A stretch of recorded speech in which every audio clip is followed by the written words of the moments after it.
Welcome back to the podcast. And if you have walked outside in the last week, you've noticed your car, the porch, the driveway, all covered in yellow dust.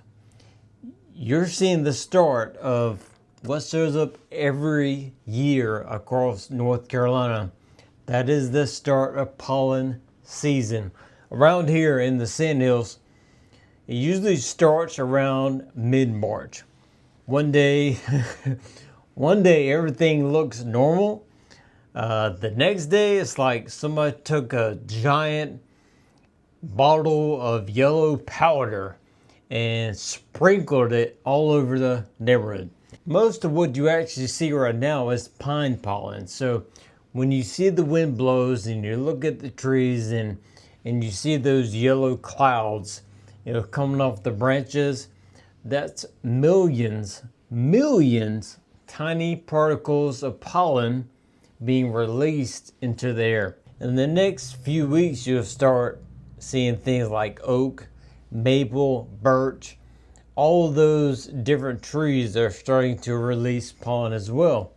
That's when a lot of the allergy kind of kicks in for everyone. But here's the part most homeowners don't think about. Pollen just doesn't stay outside. Every time someone opens the door, every time someone comes in the house, every time your AC system runs, you're pulling air through the home, and that pollen you brought with you inside comes with it and stays indoors. Your AC system is circulating air constantly. It pulls it through the return vents. It pulls it through a filter. Hopefully you have a filter. It pulls it through the filter, conditions the air, and pushes it back through the system. And it's just a never-ending cycle circulation of air. During pollen season, that air carries more particles than usual. That means a few things are happening inside your home. Air filters are clogging faster. Dust levels inside the homes increase. Allergy symptoms can worsen. Airflow can slowly start dropping if the filter gets packed full.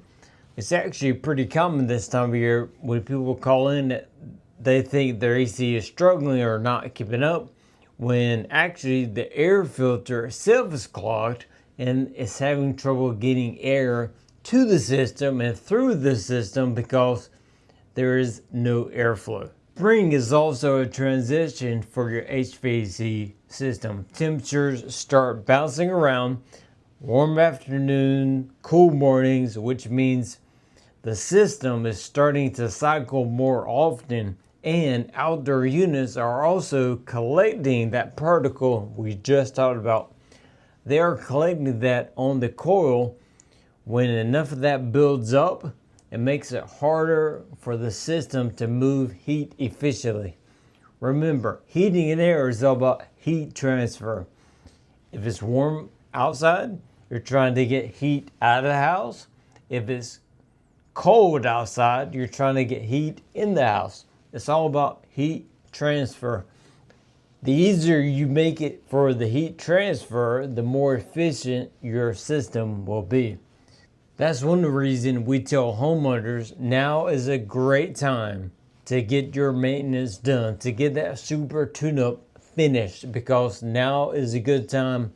You don't have those extremely hot days yet. It's a lot easier to catch small problems and deal with them now versus that first 95-degree day or 95-degree weekend when your system is struggling and breaks down. Also, keep windows closed during high pollen days. Actually, I keep my windows closed all the time. You don't want that outdoor air coming into your home because you have those millions of tiny pollen particles that could stop up your system and cause a problem for you, allergy-wise, and for your system, efficiency-wise. And for families who deal with allergies, indoor air quality upgrades like better filtration or air purification, indoor air quality products, all that makes a noticeable difference this time of year. Even though right now it looks like a yellow snowstorm when the pollen comes, it usually burns off pretty quick. Usually by the end of April, it's starting to fade, but right behind it is the Carolina summer heat. So when those first really hot days show up, that's when your HVAC system that hasn't been looked at in a while starts showing problems. So right now is the time before the storm, before the heat hits. Pollen is flying, spring is here, and it's the perfect time to make sure you're ready for the Carolina heat before it gets here. Thanks for listening, and share this with a friend or a neighbor who just walked outside and is like, why is everything turning yellow? If you want more homeowner tips about comfort, energy bills, how to keep your home running smoothly, please subscribe.